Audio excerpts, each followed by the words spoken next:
Right hand side. That's better. Good evening, everyone. Let's start the meeting, please. We've got a lot to get through this evening. We are awaiting Councillor Burrows, who I believe is en route, and also Councillor Kirkby Taylor. He's stuck on a train, so hopefully both councillors will make it. But we're quorate, so we can obviously carry on. So, welcome to the meeting of the local plan, first one of 2023. We last met in December. I'm Martin Goss, I'm the chair of the committee. This meeting is being live streamed and will be available to view after the meeting on the council's YouTube channel. Can everyone hear at the back this evening as well? Are we loud and clear? I know some other meetings, some people have been a bit quiet, so please do speak into microphones at times and try and be clear and succinct. So just a few matters of housekeeping. In the event of an emergency, there are no practice alarms planned for this evening, so if an alarm sounds, please evacuate the grand jury room by going back through the main entrance, down the stairs, or via the staircase at the side of the building and then to the car park behind the town hall in St Rumwald Street. If we're still going at 8 o'clock, we may take a short break, but I'll also take guidance from the committee on that as well, but we are, legally obliged to do that for toilet breaks, etc., and fag breaks for some. Please, would all speakers use microphones, as I've said at all times earlier, and speak directly into the microphone, and would all participants please mute the microphones when not speaking. So let's start with the usual introductions. I've introduced myself and we'll go this side. Councillor Kayleigh Rippingell, representing Newtown and Christchurch. Councillor Sam McLean, Newtown and Christchurch. Councillor Mick Spindler, representing Shrub End Ward. Councillor Jocelyn Law, representing Highwoods Ward. Councillor Patricia Moore, representing Mersey and Pyfleet Ward. Councillor William Sunnox, representing Rural North Ward. Councillor Lewis Barber, representing Lexington Braeswood Ward. Simon Cairns, Development Manager. Historic Buildings and Areas Officer. Laura Golding, Planning Policy Officer. Lucy Massey, Planning Policy Officer. Shelley Blackerby, Principal Planning Policy Officer. Sandra Scott, Place Strategy Manager. Karen Syrett, Lead Officer for Planning. Robert Carmichael, Democratic Services Officer. Thank you. We've got one substitution. We've got Councillor Mick Spindler subbing for Paul Smith. So welcome, Mick. I hope you enjoy your inaugural meeting. I know you've been in the audience many times, so I'm sure you'll enjoy being a participant. Are there any declarations of interest? There are no urgent items, by the way. Any declarations of interest? Councillor Sunnox, please. Yes, I have a conflict of interest on item 12, a pecuniary one, so I better leave the meeting then. Okay, no problem. That will be noted, and I'll make sure you exit and enter accordingly at item 12. Thank you. Any other declarations of interest? If not, we'll move on. So item 5 is to approve the minutes. There is one amendment with the spelling of Highwoods. So thank you to Sir Bob for just picking up on that typo. That will or has been amended in the minutes that I will sign tonight. So the spelling of that is correct, but thank you for picking up on that. We move to item 6, assuming everyone's happy with the minutes from the last meeting. No one's indicated they're not. No, okay, apart from the spelling of Highwoods. And then we'll move on to general have your say. We've got 3 speakers. We've got no visiting councillors. We've got Mr. Richard Martin, Mr. Richard Kilshaw and Sir Bob Russell in that order. So Mr. Martin, if you'd like to come up and have your 3 minutes, I'm sure you know how this works.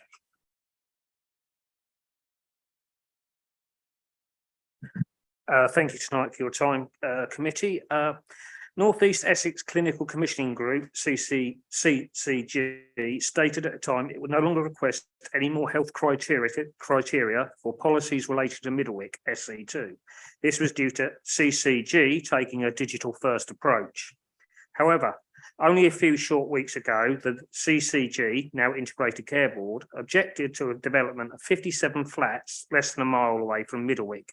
stating it would overwhelm local resources as the reason.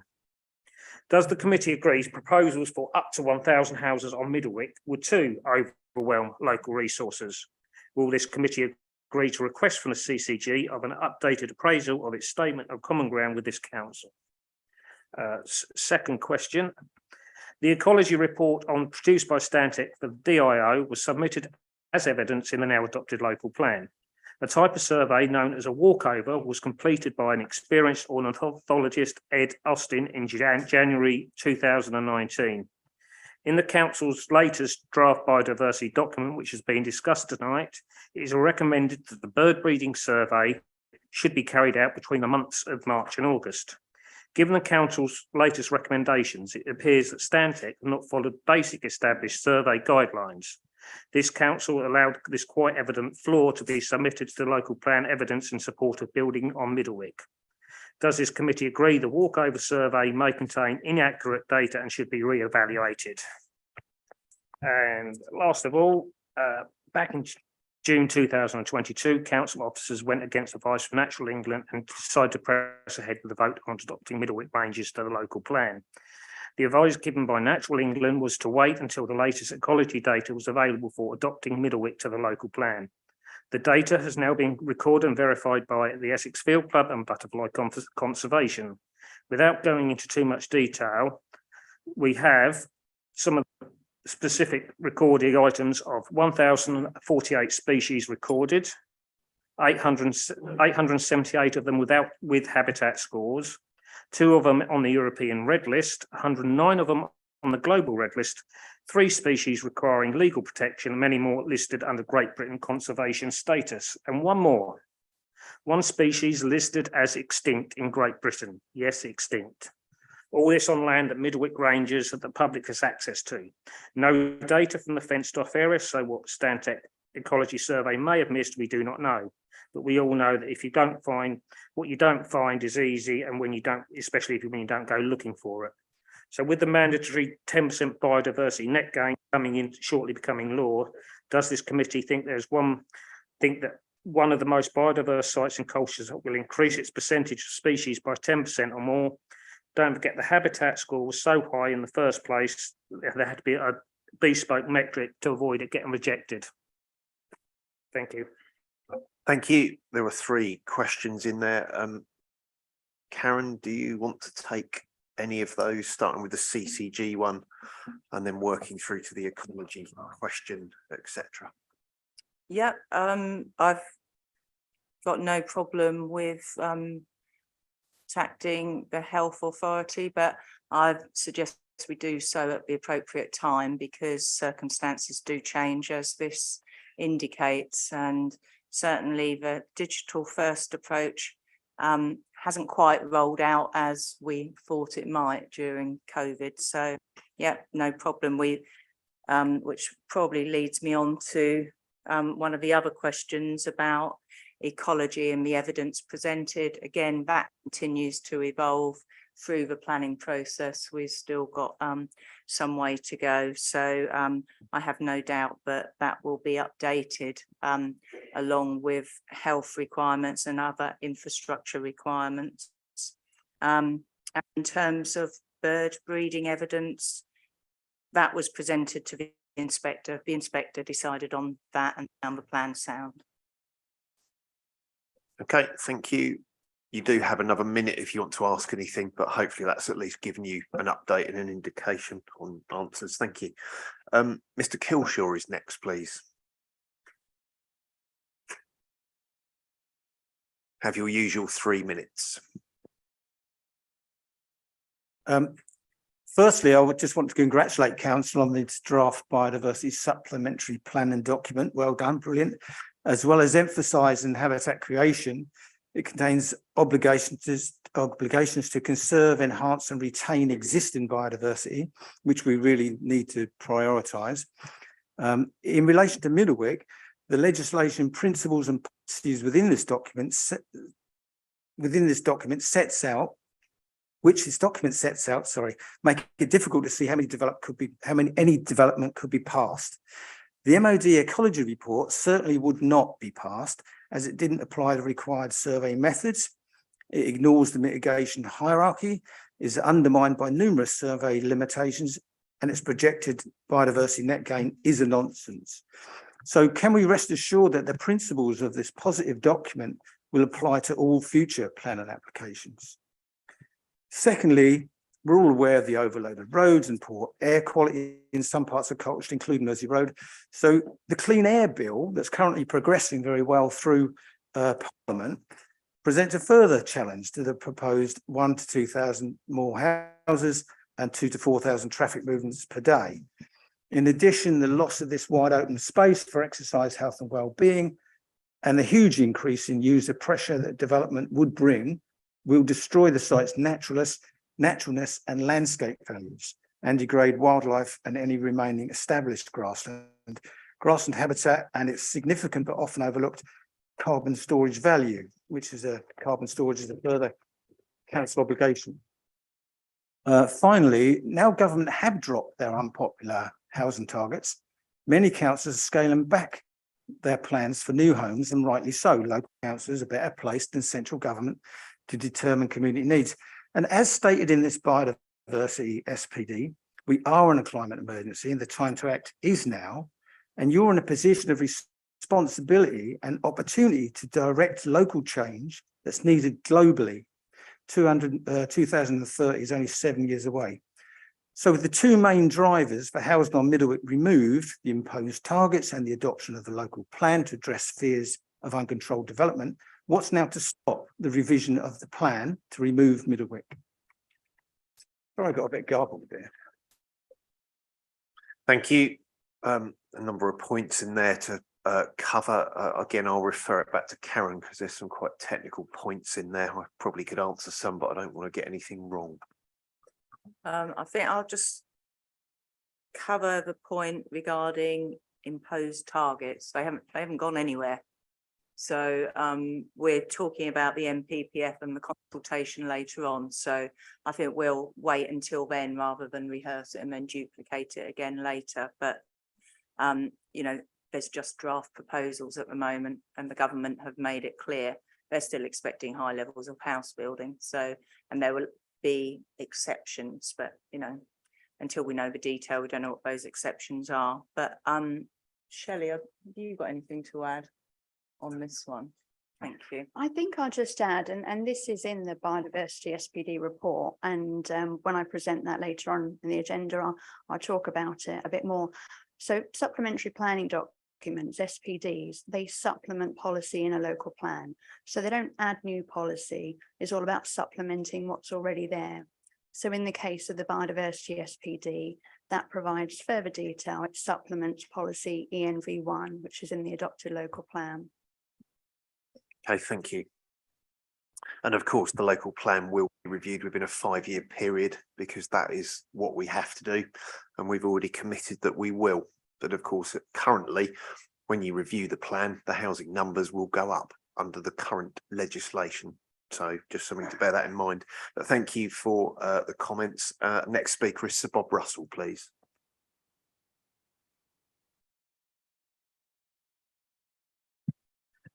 Thank you, Chairman. I'd like to congratulate the two residents who spoke earlier about Middlewick and to say I support 100% what they said.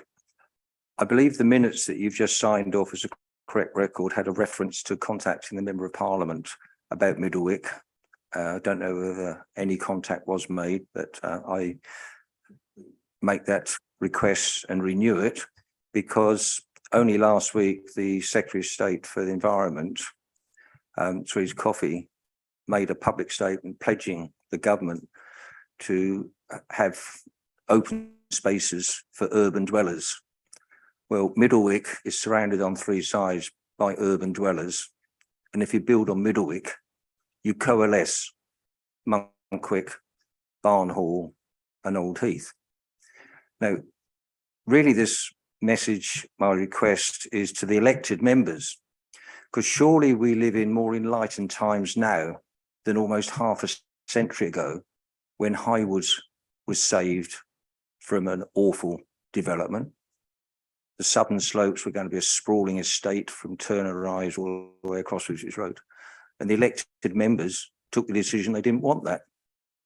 I would suggest the elected members today, in more enlightened times when the environment is far more important and we have government utterances about protecting the environment and green spaces for urban dwellers, Middlewick should never have been in the local plan to start with. And all the arguments are against it. And the government own this piece of land.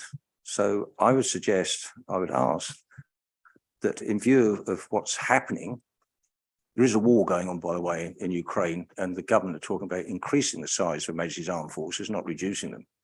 And selling off a military asset is not a bright idea.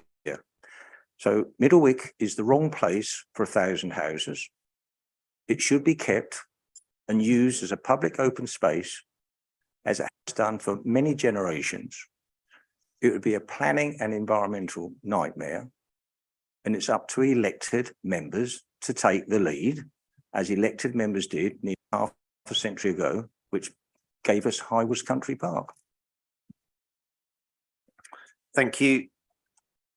I'll follow up on contacting the MP, and I suspect I shall do it actually as chair of the committee. So I shall follow up and also include the elements tonight that you've raised as well, and see what we get back, whether we get the same response that we normally get or whether we get something new. We will see, but I will write an email this week. Thank you. That's all of our have your say speakers. It's all right, my laptop's just very helpfully locked me out. Right, we're back.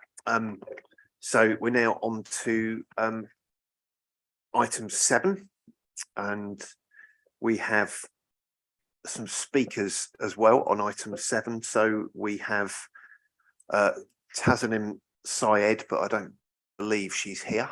So if she's not here, we'll take that if she does turn up.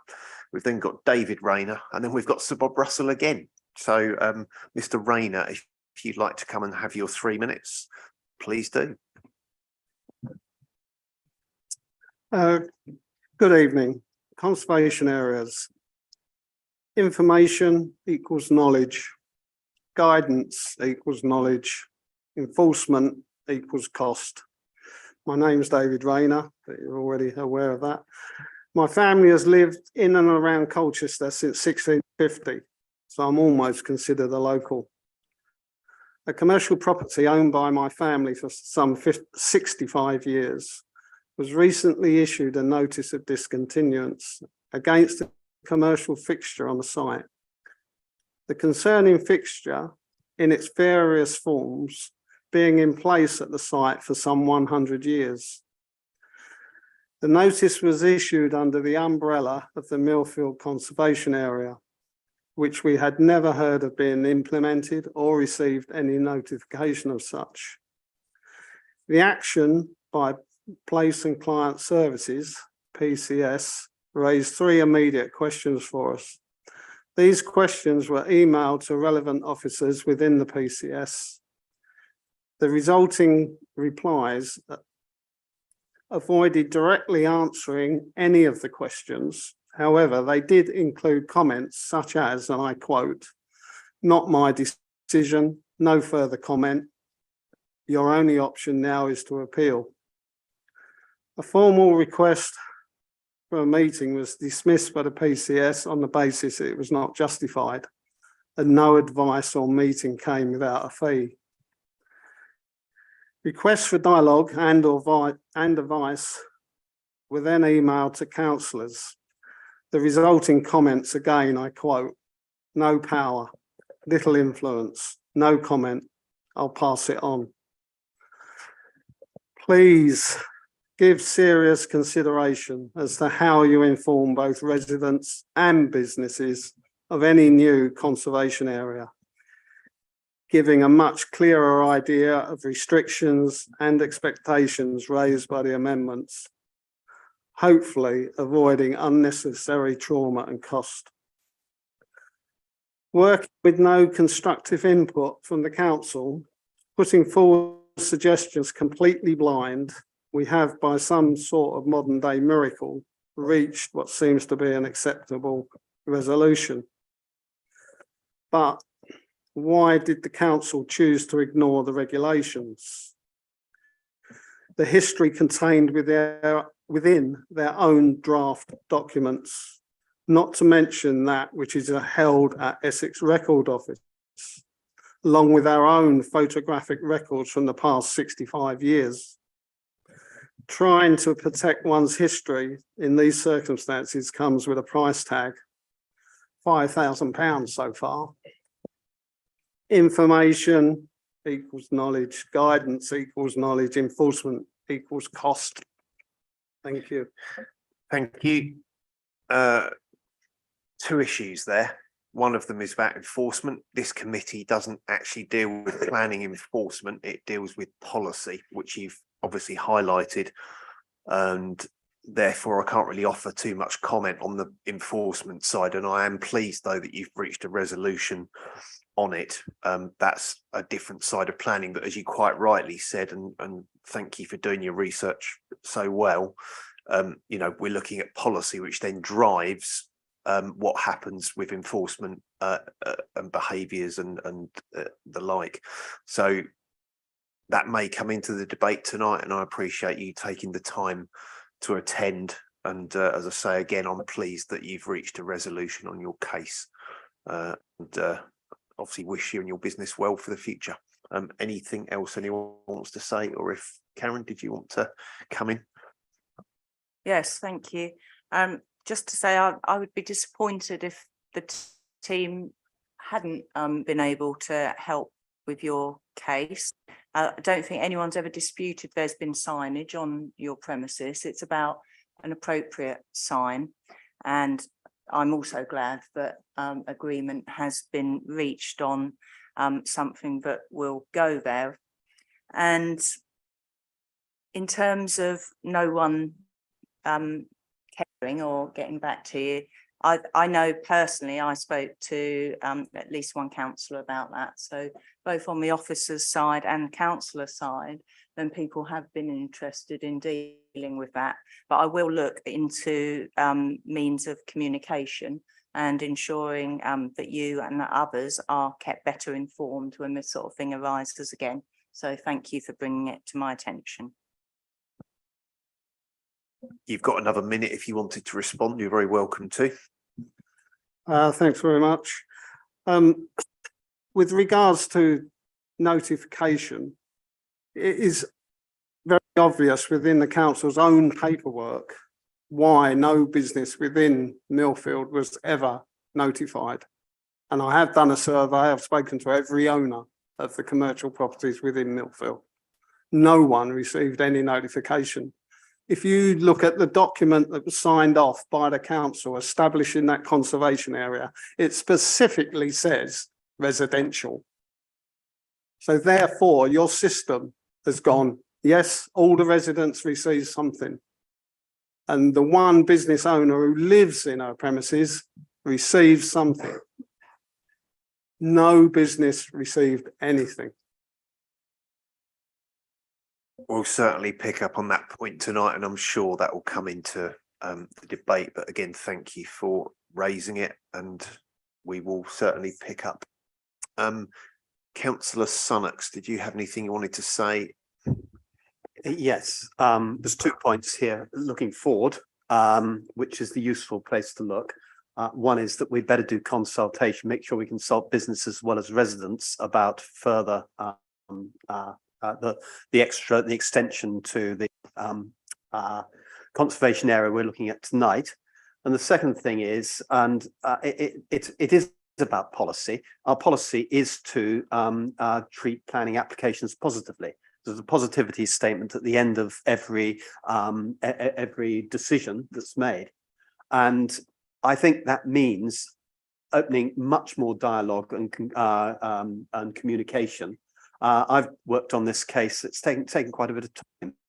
It's so much effort for everyone. A phone call saying, you know, this sign, yeah, you've had a sign there for 60 years. It's not to our taste. You know, can you get someone to look at it? You know, people are willing to cooperate, and a very formal approach to this is a time wasting. I think that's all I'd say.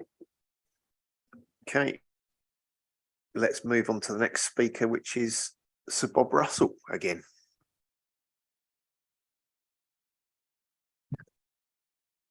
Chairman, I speak as a local resident. North Station area has been part of my life for 70 years. And I've lived in North Castle for the last 52 years. And I'm at a loss to know what this link is that needs fixing. I haven't got a clue what the link is that needs fixing. Please, someone tell me what is missing that needs fixing. North Station Road from the Albert roundabout to Middleborough is Colchester's most cosmopolitan street. It's full of life and vitality. You've got takeaways you can choose from for a fortnight and not repeat a visit. There are convenience stores that open virtually all hours, it seems, although 2 of them, sadly, in the last week have been forced to remove their stock inside because it's blocking the pavement by foot. The council's litter bin blocks the pavement more than they do. The electricity cabinet to the pedestrian crossing blocks the pavement more than they do. And when the cafe operated, their table and chairs occupied more of the pavement than the stock outside. And now the council is going to spend £13,000, along with Essex County Council and Great Anglia, £13,000 on plonking 4 trees in metal boxes, rusty looking boxes, in front of Century House. £13,000. I don't think that is a good use of public money at any time, certainly not when the council tells us it's strapped for money. As regards to increasing the area of the conservation area, Mr. Keynes, remember when this last came up, I made a suggestion for extending it and he very kindly took it on board and was extended, and I thank him for that. But if you're going to extend Corston Road, which incidentally was called Albert Road until the 1930s, a little bit of local history there, and Corston was a former Liberal MP for Colchester, another little bit of local history there. If you're going to extend Corston Road on one side, then you really should extend it on the other side. And if you're extending Corston Road, you ought to look at Albert Street, because the houses in Albert Street are the same vintage. And interestingly enough, number 56 Corston Road is actually in Albert Street. It's just its front door is in Corston Road. It's the end dwelling on a terrace. So you've got one property in Albert Street with an address in Corston Road in the conservation area. I would just suggest that perhaps the conservation area be just looked at. I'm not saying it ought to be included, but if you're going to extend Corston Road, then I think Albert Street needs to be looked at. And if there's any way you can stop this wasteful expenditure of 13,000, better still, see if you can find out who authorised, who signed it off. I've been trying for 3 months to find out who signed it off, and nobody will accept responsibility for who signed it off. No, it wasn't me. So I think a lot of the points you've raised will get picked up in the debate. I can tell you which councillor signed off the 13,000, I believe, because I think Councillor Nissen looked into it. I believe it was the previous portfolio holder in the year of the previous administration. I believe it was Councillor Crowe. That is what I'm told. That can be verified. I believe that he was the previous portfolio holder. So it would have come and been signed off well over a year ago, I believe. And obviously that was put in place. Chair, if I can just come back on that, I took the precaution of having a conversation with former Councillor Crowe, who has no recollection. Somewhere in the council's records that has to say, I spent 3 months trying to get this simple answer, who signed it off? And I've been given 2 councillors' names. Councillor Nissen denies signing off. Former Councillor Crowe has no recollection. So as a portfolio holder at the moment, anything that happens in neighbourhood services would have my name attached to it. That gets published and therefore there is a record. There should be a record of every decision made in this council by portfolio holders or full council or by committees. So there should be a decision that was made to spend that money. Obviously, it's not in my sphere of influence anymore. It has been through a number of portfolio holders because it is a long project. I think it's been running something like 6 years. So I think it's been through, certainly I certainly did have it at one point. And I am the person responsible for removing the elephant on the roundabout. So I can tell you that was a decision I took. but other portfolio holders have certainly been involved in various decisions over a long period. But that's all I can tell you, I'm afraid. We'll pick up your points in the debate, but some good points in there, especially about the designation, etc. So I think that's all of have your say speakers. Some good meat in the conversation there. So we'll pass across to Simon Cairns to take us through the report. Thank you, Chair. Yes, I'll defer to our Historic Buildings and Areas Officer Irini, who's prepared a presentation. Thank you. Chair Committee, thank you. So the report that you have before you for this item 6, the local plan committee's approval to proceed with public consultation on a proposed minor amendment to the boundary of the conservation area, public consultation on revised character appraisal and management proposals, and the statutory process for making an Article 4 direction. With regard to the minor extension to the boundary, this proposes an amendment to include a terrace of number 12 to 18 Colchester Road on the south side of the road, because by virtue of the gate of construction, design, style, and quality, this terrace forms a group with the other buildings on the street that are already included in the boundary of the conservation area. The revised character appraisal and management proposals were drafted recently because the Planning Listed Buildings and Conservation Areas Act 1990, which is the statutory framework for designation and management of conservation areas, sets out that local planning authorities should review existing conservation areas as well as designate new ones. So the management proposals that were adopted in 2019 prescribed a review every 5 years. This was brought a bit forward for various reasons, including the adoption of the new local plan, the launch of wider set of projects and initiatives for the regeneration of Colchester, and certain changes to the legislation that covers permitted development rights. Moreover, the experience from the management of the conservation area these first few years after its designation, as well as the input from North Station Road Residents Group, provided some useful insights on the pressures and opportunities for the area, with warranting some changes in the management proposals. So this new draft merged and incorporated and expanded on the previous reports that formed the basis for the designation. You may remember that there were a main document for North Station Road and again for Riverside, Bayview Road, and the former open-air swimming pool.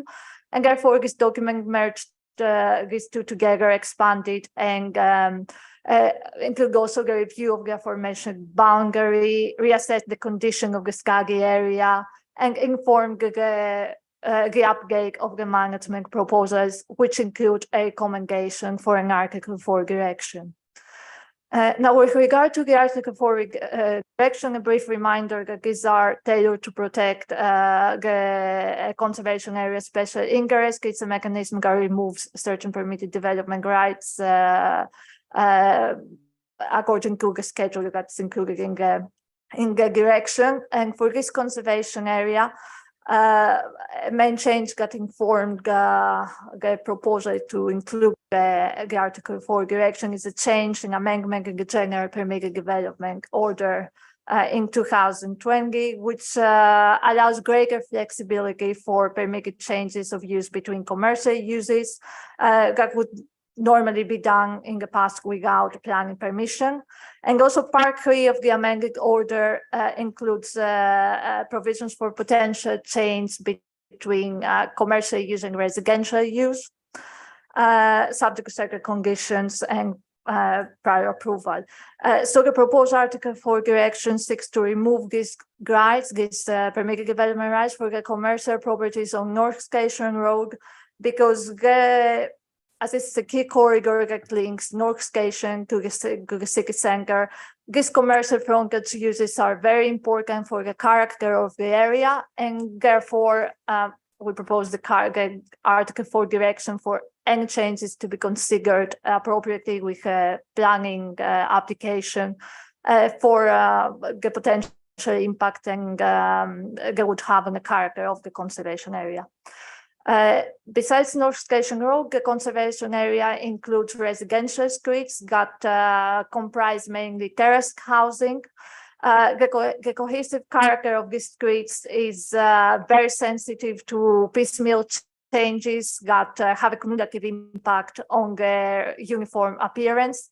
And therefore, it is proposed to, again, the Article 4 direction is proposed in this case to remove certain permitted development rights for such minor alterations and request a plan application before they can be executed.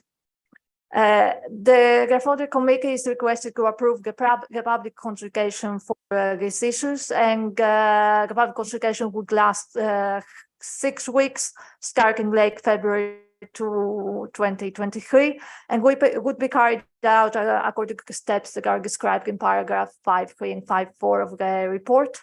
And in order to conform also with the statutory requirements for making an Article 4 direction that is set out in the General Permitted Development Order. So that's so thank you. Any questions? Thank you. Are there any questions from any of the committee members or any comments, preferably questions? But Councillor Barber. Thank you, Chair. Thank you for the extensive report on this. I'd just like to pick up briefly on Sir Bob Russell's comment about fixing the link, because when I go into the office, I travel down North Station Road. I live just outside of the conservation area, so I know that area well, particularly at rush hour. I certainly don't dispute it's a very good street in the sense there's a huge variety of businesses, and that's really worthwhile. Having one thing I would quite like to see is there is a lot of street furniture down there, and I think we could do a lot to tidy that up. If I'm going to choose between trees and street furniture, I'd much rather have some of the trees that are being proposed compared to some of the random bits of street furniture down there. I think it's often over the top and unnecessary. I know Essex Highways we need to engage with them on that, but I do think that's one point worth reviewing, because it's a well walked street, particularly with the primary school down there, and I think it's really worthwhile. And so I'd just like to ask what engagement we're doing with Essex Highways on some of the street furniture to tidy up. I think that would be really worthwhile. Secondly, on a transport perspective, if this conservation area at rush hour is completely choked with traffic, and I do think we should be looking at working with Essex Highways again at finding solutions to reduce some of the air pollution that's caused as a result of that. When I walk or cycle or even get the bus down there, it is just full of fumes, and there's young children, businesses down there, and I think we should be looking at finding ways to support improving the air quality, including with planting of trees. My third question was just about what the gentleman, sorry, I've forgotten your name, who Mr. Rayner mentioned earlier, just about engagement. When I was looking at the report, I noticed it said occupiers of properties. I presume that includes businesses. If so, can I just ask whether we can follow up with engagement on this project? I don't know, maybe we do that already, but I'm just mindful for other projects in the area, such as on Crouch Street, where sometimes local authority says they've done engagement with businesses. Businesses don't feel they've received it. Letters get lost, opened by another member of staff and not reviewed by the owner, for example. Just whether we can do follow-up engagement. And one of the big bits of Fix the Link I'd really like to see there, I don't know if this is possible, is looking at working with businesses and certainly not imposing on them or forcing them to do anything, but seeing if we can get some more uniformity in signage down the road. I think that will go a long way in adding to the conservation area feel. If we think of all the best retail areas in Colchester, people like when there's a certain distinct area and that signage is often identifiable for that distinct area. I think Lime Walk, Eld Lane, Culver Square, areas such as that, there's a bit more uniformity. So just wondering whether we can look at a piece of work around that, but certainly not saying to businesses, you have to do this. Maybe seeing if we can host a conservation area forum or something along those lines with the local members to see if we can work towards some sort of uniformity in signage to give it a distinct conservation area identity. I guess questions and comments there, but any thoughts? Just some thoughts on it as I use it quite often. Thanks. Yep, thank you. Any responses, Simon? Thank you, Chair. Yes, in terms of the formal procedure, as Irini outlined, there is a statutory process for both the Article 4 designation, which relates to both residential and commercial properties. This is distinct from the Millfield area, where the Article 4 did not relate to commercial properties, and that's why they weren't notified of the Article 4, because it didn't concern them. In terms of the designation, though, both types of property were notified for the Millfield Conservation Area designation. As they will be in this case, we will notify both residential properties and commercial properties, both of the changes to the designated area and of the proposed Article 4 direction, as it affects both residential and commercial property. Certainly we'll take up the issue with regard to liaising with Essex County Highways on the issue of street furniture and potentially traffic pollution. Obviously, within the management plan, there are proposals to encourage the planting of street trees.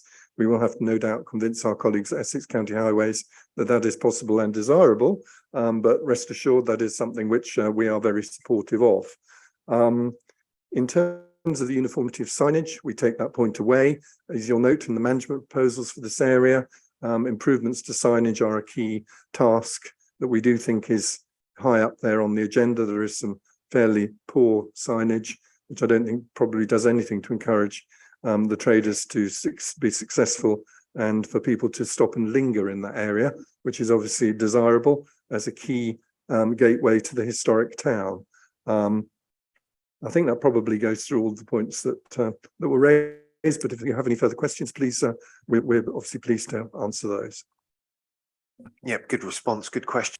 I've got a question, Simon, the points that Bob Russell made about the extension to include Albert Street and the spurious house that we've also got that's split between two streets. Can we include that? Can we look at that? Would that be part of the consultation feedback? How do we normally deal with that, please? Thank you, Chair. Yes, we do actually refer to the point that that Sir Bob raised with regard to Albert Road and the renaming as Corston within the document. That is noted as part of the historic phase of development. We deliberately haven't included the corner property because unfortunately the street heading north is very heavily altered and we don't think would add anything to the special qualities of the area. We think it would serve to dilute the quality of the designation. So that is within the document and that is explained, but we will of course take that on board, and if we receive further representations, we will report those back to you members for further consideration if further justification is provided. Thank you. Thank you. Any other points? If not, I'll come back to what the recommendations are so we can either agree or disagree with them. Any other points? Okay, thank you. So we're being asked to proceed with the public consultation commencing during February 2023. This is under 2.1, concerning a small proposed extension to the designated area of the Colchester Conservation Area number 4 North Station, etc., and the 6 terraced houses in Corston Road. 2.2 is to agree to consultation upon the revised supporting documentation and in particular a revised character statement, management proposals. And then 2.3 to agree to carry out the statutory process for the making of an Article 4 direction as proposed and described in paragraph 5.9. And then 2.4 is responses received to the consultation will then be reported back to the future for the future consideration with any suggested revisions to the supporting statement and management proposals, including the draft Article 4 direction. Now I've read that and everyone is really clear on what they're agreeing to, can I just see everyone being in favour of those 4 recommendations that I've read out painstakingly?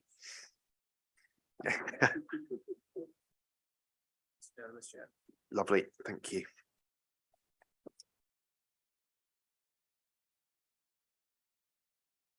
Right, we will now move on to item 8, There are no visiting councillors and there are no members of the public wishing to speak. So we'll invite Bethany Jones to present the report. Oh, right. Okay. Really have got a lot of members of the team here tonight. You could, I mean, she could do it at the top table.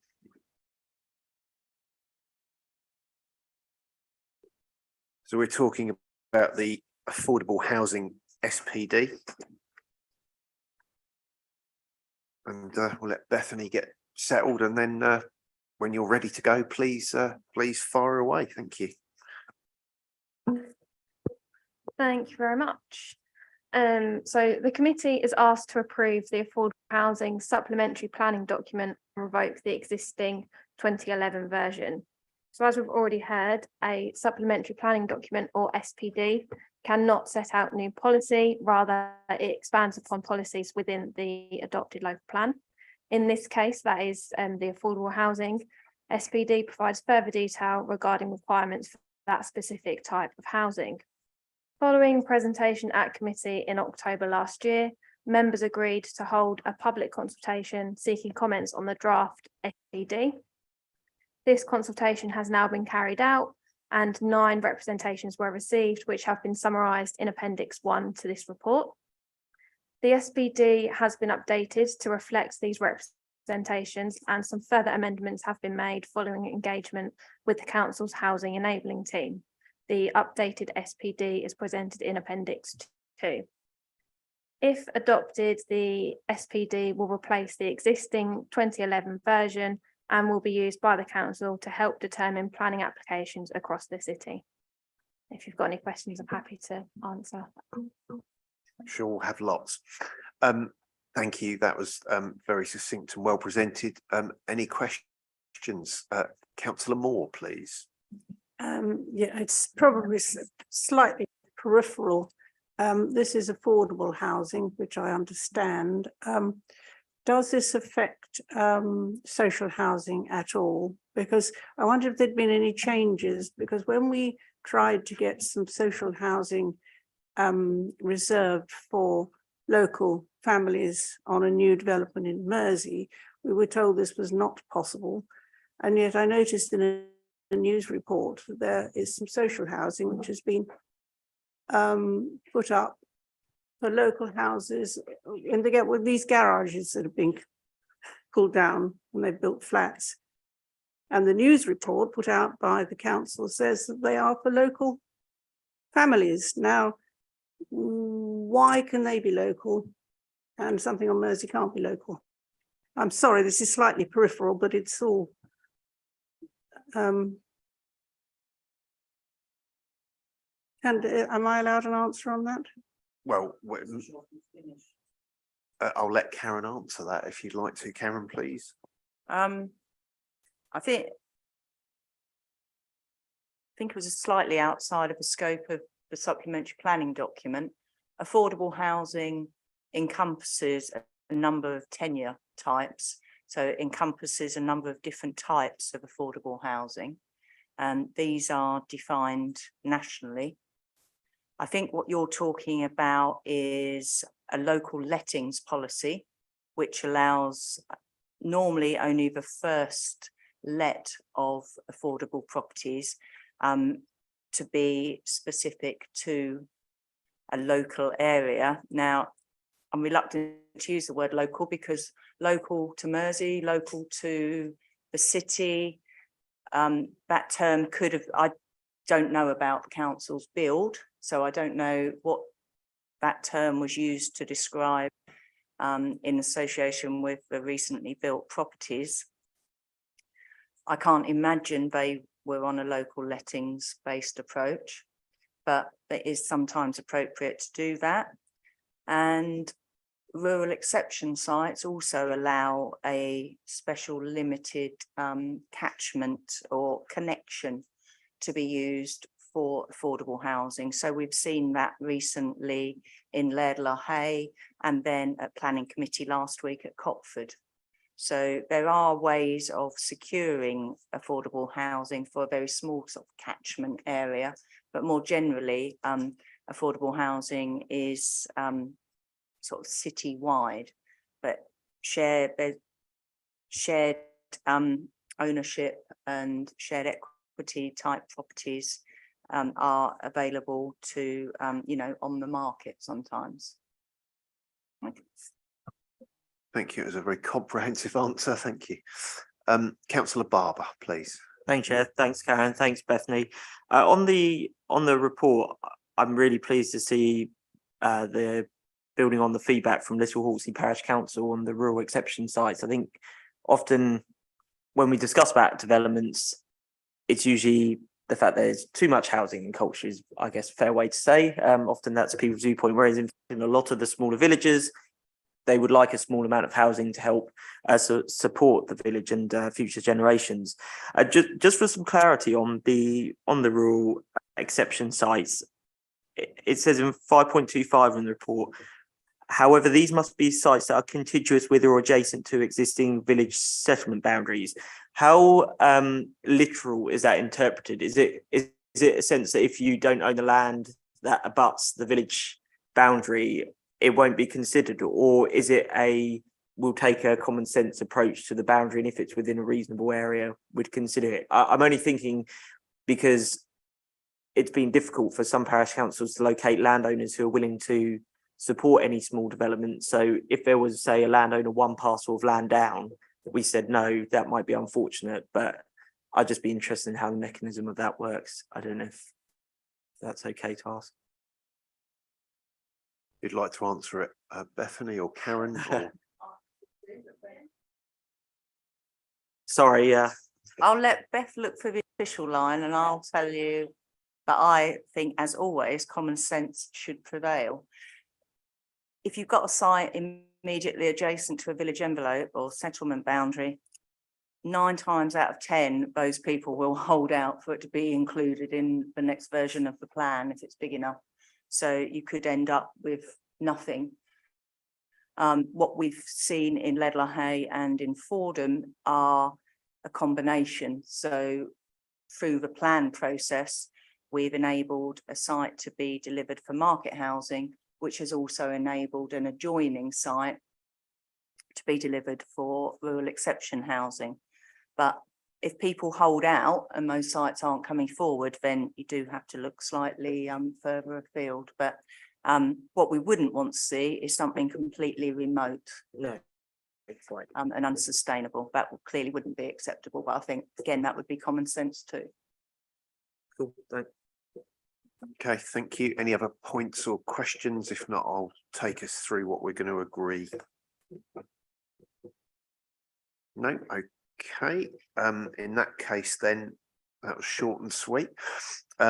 We're under 2.1 going to accept the recommendation to adopt the affordable housing SPD and revoke the existing SPD. So if everyone's happy, let's take a vote on that. All those in favour, please, hands up, so we can just count that properly.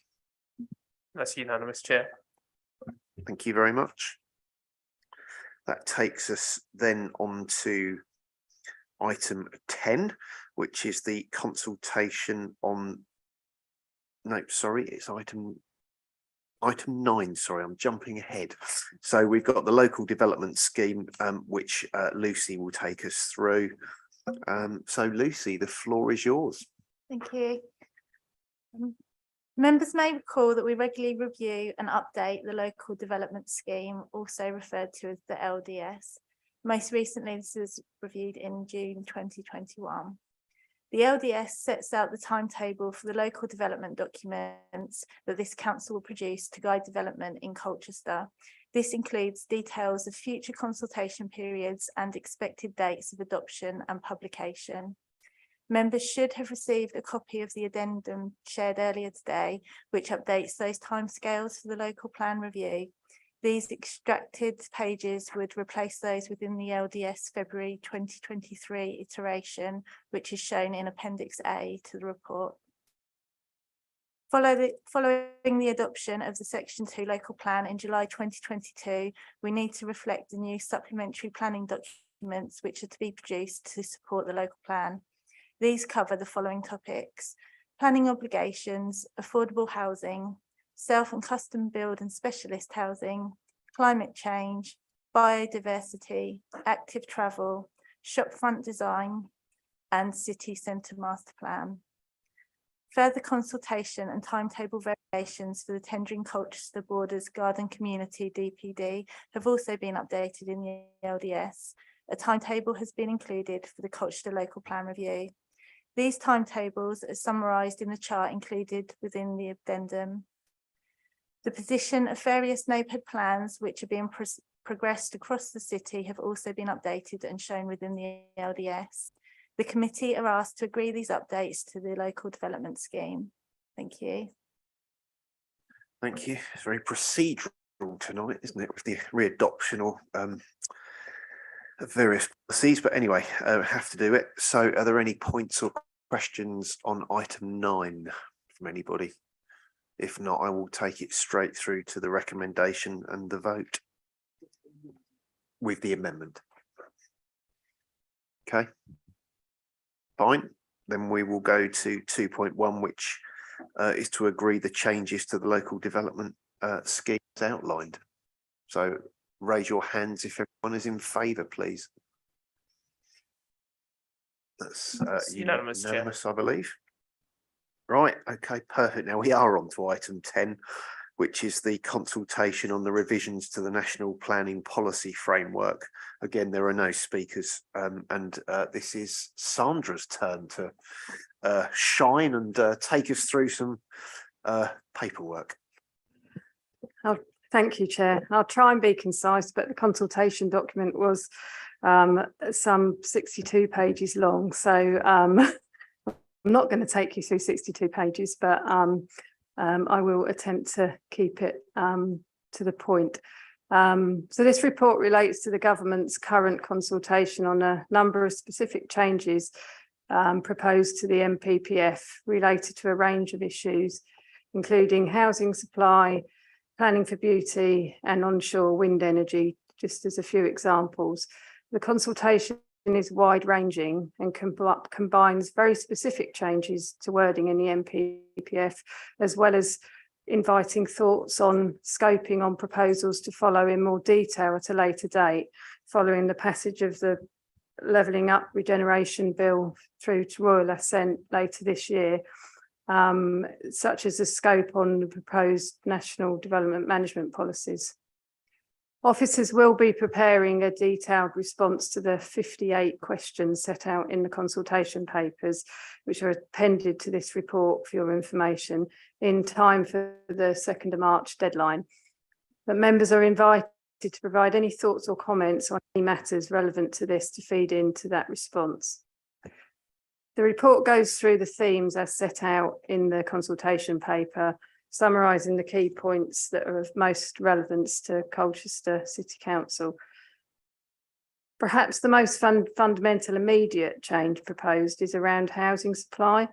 It's proposed to remove the requirement for local authorities with an up-to-date local plan, that is where the housing requirement is set out as set out in strategic policies is less than 5 years old, to continually demonstrate a deliverable 5-year housing land supply. This supports the government's stated objective to give greater weight to up-to-date local plans and neighbourhood plans. For Colchester, at this point in time, this is likely to have benefits, making it harder for speculative proposals to gain support, and for the NPPF's long-standing presumption in favour of development to apply. The planning media has cited views from those local planning authorities without an up-to-date local plan, and some of the development industry with suggestions that these proposals go from one extreme to the other, and raise concerns about the technical application of this and the lack of continual testing of sites to ensure they remain deliverable. Another change of emphasis proposed in the NPPF with effect from this spring is to make it clearer that the outcome of the standard method for calculating housing need is an advisory starting point to inform plan making, a guide that is not mandatory. It's also proposed for more explicit indications of planning guidance of the types of local characteristics which may justify the use of an alternative method. Although there is a need for more details to follow in respect of exceptions, it is anticipated that the bar will be high given the government's continued commitment to deliver ambitious housing numbers. Demonstrating constraints and justification for meeting lower targets will no doubt be a challenge and by exception. In relation to plan making, this committee's primary business, proposed changes to the MPPF are suggested that they will soften the test of soundness for local plans. The draft MPPF revisions suggest that plans will no longer be required to be justified. Instead, the examination would assess whether the local planning authority's proposed target meets need so far as possible, takes into account other policies in the framework and will be effective and deliverable. Whilst generally welcomed from a local planning authority's perspective, others may raise concerns that the new style plans would be less transparent and could be subject to legal challenge because of the lack of supporting evidence. Whatever the resulting outcome, it's considered there will be a need for there to be clear guidance from the government on the evidence base which councils need to prepare for their local plans. I could go further and draw attention to many other key proposed changes, but the report covers the scope thoroughly and also highlights where more changes are proposed, summarised in paragraphs 5.1 of the report for immediate revisions, 5.58 for those for a later review, and paragraph 5.59 summarises the key matters cited as being subject to consultation in the future, which will be referred to members at the time. We will welcome members' comments to feed into the response, and we'll do our best to answer any questions you have this evening. Thank you. Okay, thanks. That was really thorough. So I can see Councillor Sunnock's running out of ink over there. So either he's signing a cheque or he's got lots of questions. Anyone want to ask any questions? I'm guessing Councillor Sunnock's is number one and then Councillor Barber number two. So in that order, please. Yes, I guess my biggest question is how seriously we should take this. You know, we've seen so many proposals coming and going. I think it's really important to remember that the rules still apply until they change. And we've got an election coming up in a couple of years. And this does seem to be, dare I say it, but be careful how I say this, somewhat political, a popular thing in the shires from a Conservative government. And I just wonder how we should react to it. I think we should keep in a fairly straight line. And I don't think we should try and raise the bar for developers. I think we should try and charge developers properly for developing, but we should try and allow more organic growth and not pride ourselves too much on stopping all development that is unplanned. I said last time, I said that I thought windfall was something to be proud of, not ashamed of. So yes, I would like to see us respond to it doesn't matter how we respond to it because it probably won't influence anything.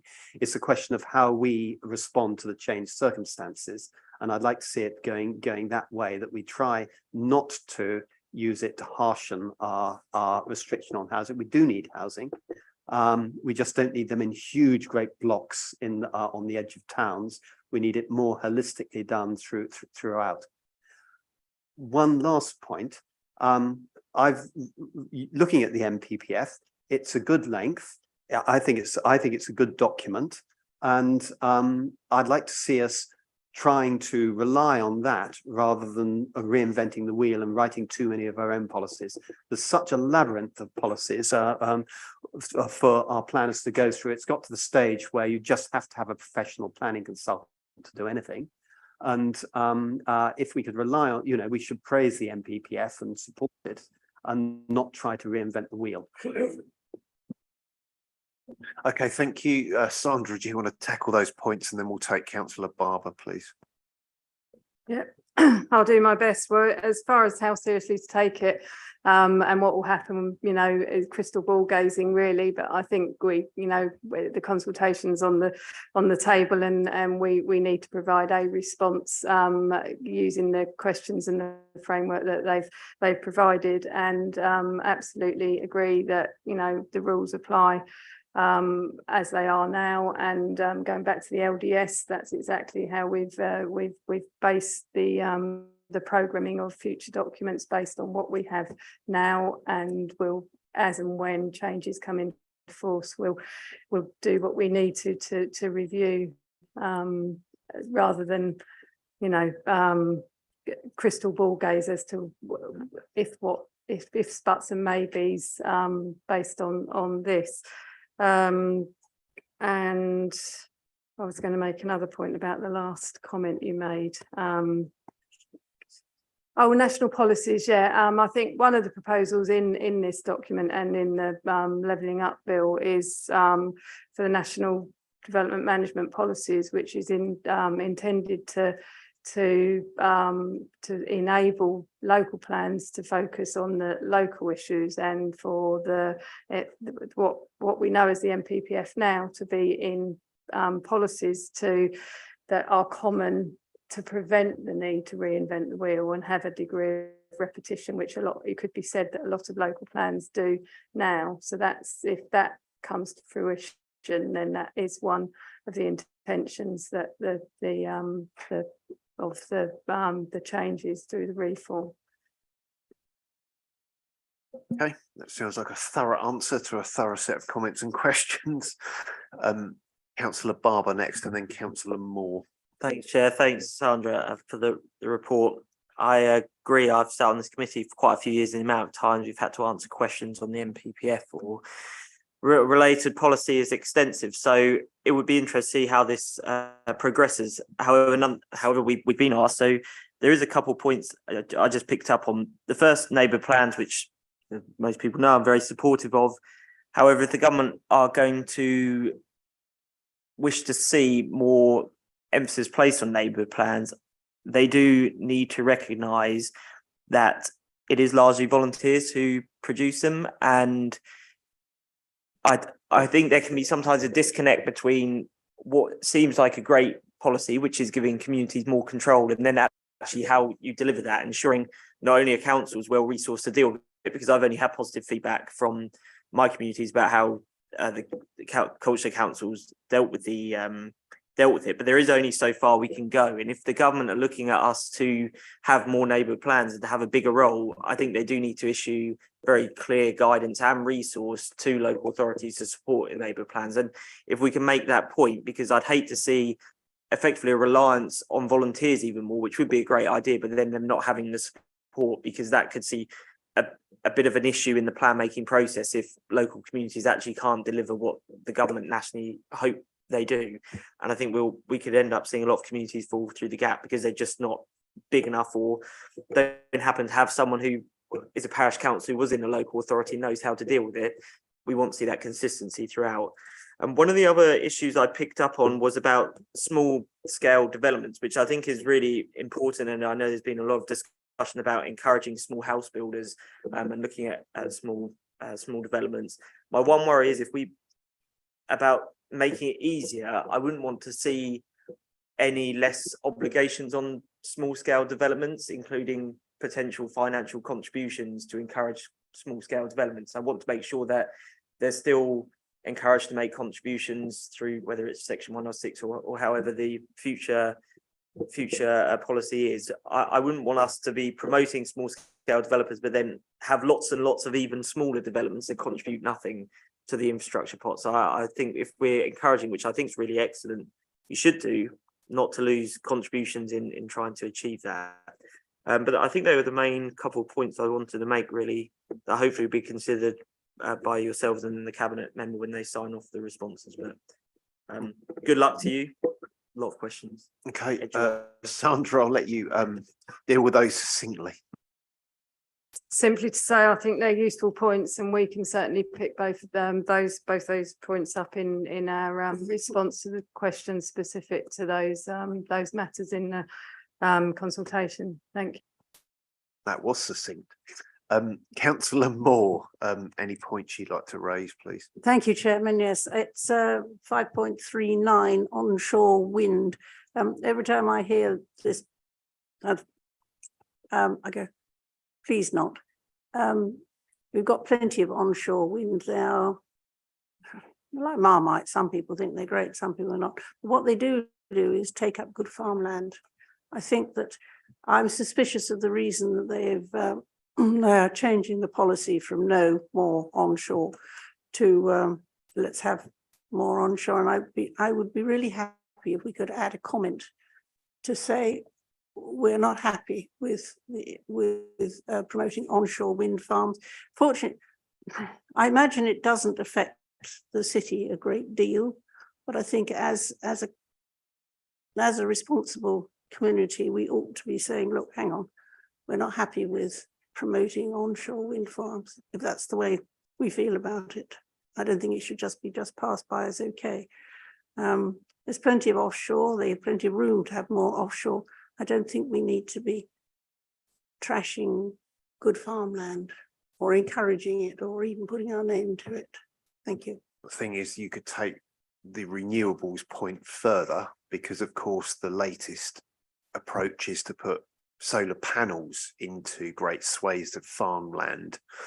And I would suggest that probably takes up much more room and is more impacting in terms of what you can actually do in the field.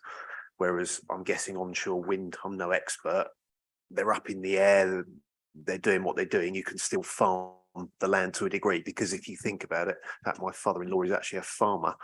He gets way leaves because he's got electricity pylons across his land, and he still farms it successfully. Won't let me near anything, but probably not a bad thing. But I would welcome other comments, because I do see that we've heard tonight about the environment, in the environmental impact. We've got a climate change or a climate emergency, and we have to be very careful. We have to be very careful. But I take your point that we also need to be very sustainable with food, etc. It's a complex situation. We're not going to solve it tonight. But I would just be very minded to be very careful to, in effect, write off or be too negative about the onshore wind stuff. But I welcome views from the committee, because we do act as a collective. But it's a fair point to raise. But I welcome any other comments, because we do have to get a collective feedback, not individual feedback. Richard. I don't think it will surprise anyone, but I stand in almost exact opposition on the wind farm, and onshore wind farm, because local generation reduces the need for exactly the kind of huge cross-country power lines that we're currently arguing about coming through our area anyway. But that's a slightly different discussion. I was going to raise another point about how much extra control this is actually going to give us directly as a local authority, but I can't remember what it was in relation to, so I'm afraid I'm going to have to pass on that question. That's all right. If it comes back to you until we've passed the committee item, you've still got a chance. So I think I don't really know what to do with your point, because it's going to have mixed views. I think we can put it into the mix for Sandra to deal with, but welcome Sandra or Karen's response on it. Yeah, I think we can provide a response that it's not one size fits all, and that that there are circumstances where it's not appropriate for other reasons, and and other cases where it should be supported and positively. But we'll come up with some wording that tries to address that. Yeah, Councillor Moore and then Councillor Barber. come back to that and say, yes, I had forgotten for a moment the solar farms. And I believe we are hoping to add that solar panels should be installed on housing and factories as it goes up, which would to a large extent counteract taking up farmland with acres of solar panels. So I think we could form a suitable comment which said, well, we would like to see these things put in appropriate places and not. I think that's a fair and balanced approach to that. Councillor Barber and then Councillor Kirkby Taylor after that, please. Just for my own understanding of this particular policy, isn't the proposed change to reflect exactly this so that it is more localized in what local authorities can say? So notwithstanding whether you're for or against it, the idea is to give more local authority say anyway. So I think to an extent the debate has probably mirrored the initial comment that was made, in that actually we support more localized decision making. So I support what was initially proposed on that. I think that's probably right. Then when we do the response, we'll obviously have the precise wording in front of us of what they're changing, just to make sure the comments correspond with the proposed amendment. Thank you. Okay, Richard. And just, I'm not being awkward. I do absolutely recognise the appropriate positions and not putting the solar on the arable farmland. That is in nobody's interest. So I am with you there. And obviously where it's appropriate, I'm not saying stick them everywhere. What you also raised about the solar being put on industrial and commercial properties and on rooftops, is this the right juncture to also consider pushing for it to be included above parking, similar to what the French have very recently implemented at a national level? So where we have huge open parking areas outside supermarkets, industrial estates, that kind of place, to almost cover over them with solar for obvious gains there. And you also get gains with reduced heating on the cars. You get lots of little fringe benefits as well. But would this be the place to propose that, or consider it proposed? So Sandra. Yeah, I seem to recall of one of the 58 questions is something along the lines of, innovative kind of soul searching ideas for that will help with climate change mitigation and so on. So I think we could probably flag that up under that, or another appropriate question if not. Thanks. Okay, I think some good points raised. Any more points from anyone? If not, I'll move to the recommendation and we'll vote on it. Okay, good. Okay, good stuff. So to provide comments on the consultation proposals, which will feed into a response from the council by the deadline of the 2nd of March 2023. Not on holiday, are you, Sandra, for the next month? Oh, right. Excellent. Well, in that case, then it will be going in early. Can I ask all of us to vote in favour, if you're minded to? That is unanimous, Chair. Thank you.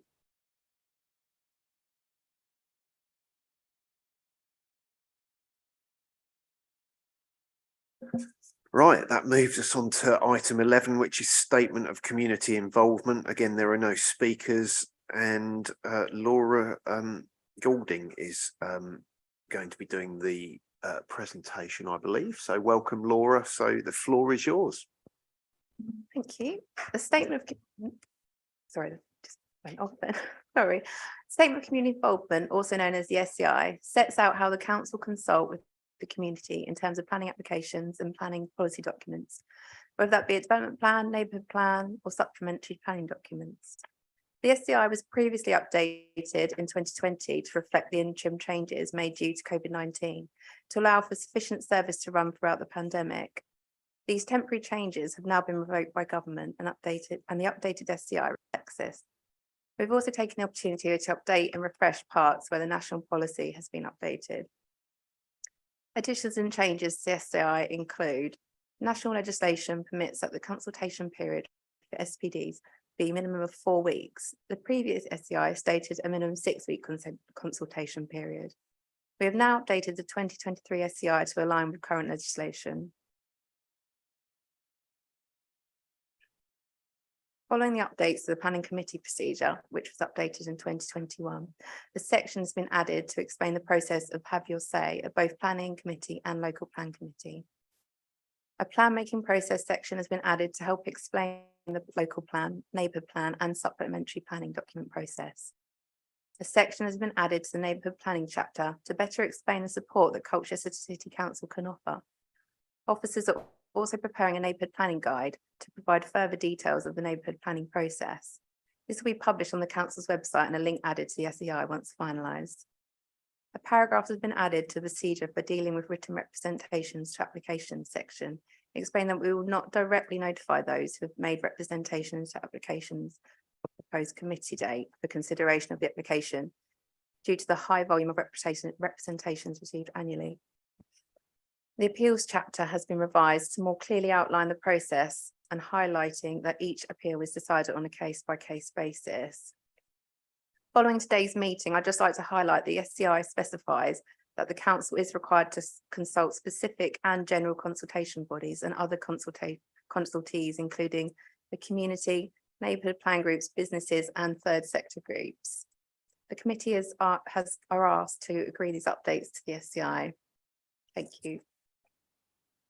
Thank you. Any questions or comments on this item? Okay, silence is taken as overwhelming endorsement. So in that case, I'll take it straight to the vote. There are 2 recommendations under 2.1 to agree to the changes made to the statement of community involvement to reflect the specific requirements arising from national policy guidance and legislation changes, and then 2.2 to publish the updated statement of community involvement on the council's website. Can I ask everyone to vote in favour if you are so minded, please? That I believe is unanimous. It's unanimous, Chair. Not doing your job, honestly. Right, you're very welcome to sit here. Right, item 12 is really important. It's the biodiversity supplementary planning document, and Shelley, I'll leave you to take us through the report, please. Thank you. This report presents the draft biodiversity supplementary planning document, the SPD. The committee is asked to approve publishing the draft biodiversity SPD for public consultation in accordance with the planning regulations and the statement of community involvement. The planning policy team are currently preparing 3 SPDs to address the climate emergency. These are this biodiversity SPD, an active travel SPD, and a climate change SPD. The active travel and climate change SPDs will be presented to a future local plan committee meeting. SPDs build upon and provide more detailed advice or guidance on policies in an adopted local plan. As they don't form part of the development plan, they can't introduce new planning policies. SPDs are a material consideration in decision making and should not add unnecessarily to the financial burdens on development. The most relevant local plan policy to the biodiversity SPD is policy ENV1, environment. This is a lengthy policy with different sections, and the most relevant part to this SPD is part C, biodiversity and geodiversity. This part of the policy includes criteria related to the principal objective of conserving and enhancing biodiversity and geodiversity interests. It refers to the mitigation hierarchy and requires 10% biodiversity net gain ahead of when this becomes mandatory nationally, which is expected to be in November this year. Biodiversity is an important consideration in plan making and decision making. The biodiversity SPD aims to clearly set out the protection that should be afforded to biodiversity features, and the principles the council expects to ensure that development proposals enhance biodiversity by creating space for nature. The SPD covers a lot, but it's intended to be concise and includes references and links to numerous other documents. Chapter 1 of the SPD introduces the climate emergency and the SPD. Chapter 2 sets out background and context. Chapter 3 sets out the Colchester context and includes maps of Colchester's environmental designations. Chapter 4 includes advice on protected species as a check of what information is likely to be required in support of an application that might affect a protected species. And there's links in this chapter to guidance, including Natural England's standing advice. Chapter 5 explains the mitigation hierarchy. This is a widely used tool that guides users towards limiting harm to biodiversity through avoiding harm, minimizing and mitigating harm, and as a last resort, compensating harm. Chapter 6 includes 15 creating space for nature design principles. These are principles that applicants will be expected to incorporate into their proposals to enhance biodiversity. Each design principle includes a description of why it's important and some core requirements. Examples of creating space for nature design principles include contributing to Colchester's green infrastructure network, planting new trees across the development site, including street trees, fitting integral swift bricks and house martin nest boxes and bat boxes, and creating wildlife highways in boundary walls and fences. Chapter 7 includes a list of examples of ways that householder applications can enhance biodiversity. And Chapter 8 lists planning application expectations, what the council will expect applicants to submit with an application. This chapter makes reference to a climate emergency checklist. This is something that will be developed as the biodiversity, active travel, and climate change SPDs progress to pull together the content of each SPD into one simple checklist. As part of the process of drafting this SPD, policy officers have engaged with DM officers, the Officer Cross-Service Climate Opportunities Working Group, members of this committee and the Environment and Sustainability Panel, and environmental expert. The comments and ideas have all been incorporated into the SPD, and the planning policy team thank everyone who's already engaged in the development and drafting of this SPD. We encourage these individuals and organisations to submit comments to the draft SPD consultation. Thank you. Thank you for that. That's very thorough. Are there any questions or comments? This is obviously really important. Richard, you're the opening questioner, please. Wonderful, thank you. I've got 3 questions. In chapter 2, we run through policy ENV1. We've got item D, irreplaceable habitats. Who would define the irreplaceable habitats? Where does that definition come from? Chapter 3, Colchester context. These maps don't appear to include the some of the more recent information. Are we intending to publish with this set of maps, or are we going to make sure that the maps are continually updated to show recently acquired and changing information? Chapter 4, are we specifically limiting it to legally protected species, or are we going to hope to expand that to, I don't know, for example, species that were previously believed to be extinct in this country and have recently been found in the wild? Shelley, are you able to cover those points, please? Thank you. Yes, irreplaceable habitat. So that includes ancient woodland, so habitat that's irreplaceable. I think there might be a definition of that in the MPPF. The SPD, the draft SPD does have a glossary. So one of the recommendations in this report, in addition to the committee approving publishing the draft SPD for consultation, is to allow minor changes to the draft SPD to be made by the lead officer and the chair of this committee. So it could be that we include a definition of irreplaceable habitats in the glossary before it goes out for consultation, if that was something the committee wanted to do. The maps, I thought these maps were up to date, but if they're not, again, it could be that an update could be made before it goes out for consultation. And certainly if, as part of the consultation, anyone spots any other errors in the maps, that could be updated before the SPD is finalised and adopted. And protected species, I mean, the chapter is about protected species, but it will be interesting to hear views from other people about how that chapter could be expanded to include other species. Thank you. Councillor Barber next, please.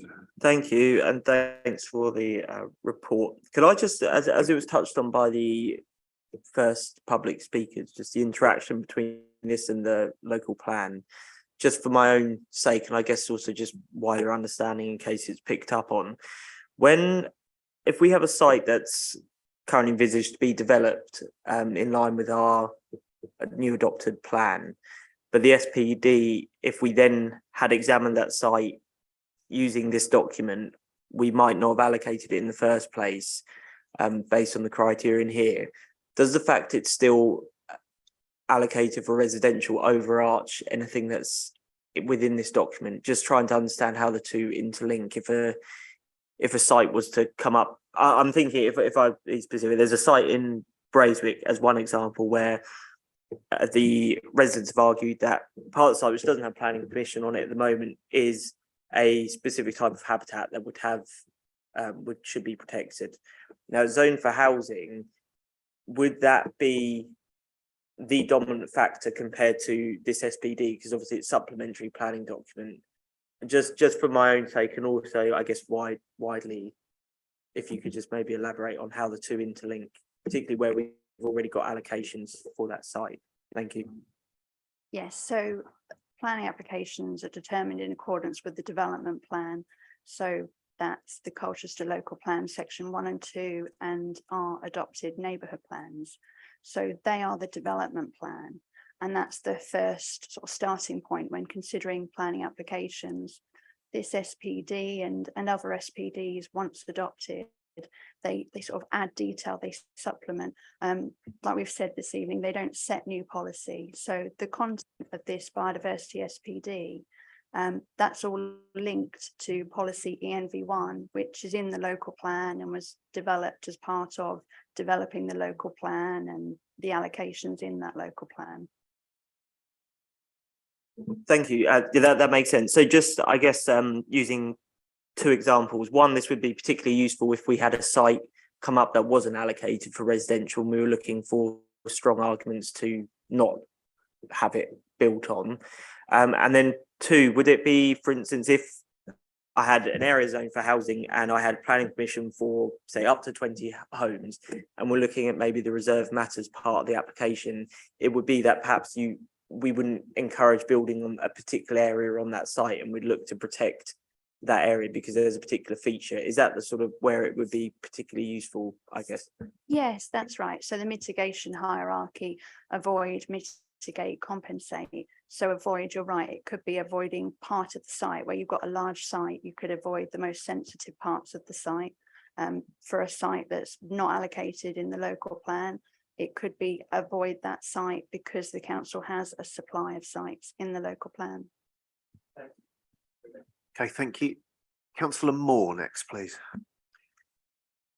Yes, I'm looking at this plan and I'm not sure the little green bits are wildlife sites, but looking at East Mersey, there's only quite a small little bit designated as a wildlife site, whereas in fact the whole of Cudmore Grove is a sort of nature park. So what is particularly different about that little bit that is green on the extreme eastern end of Mersey Island?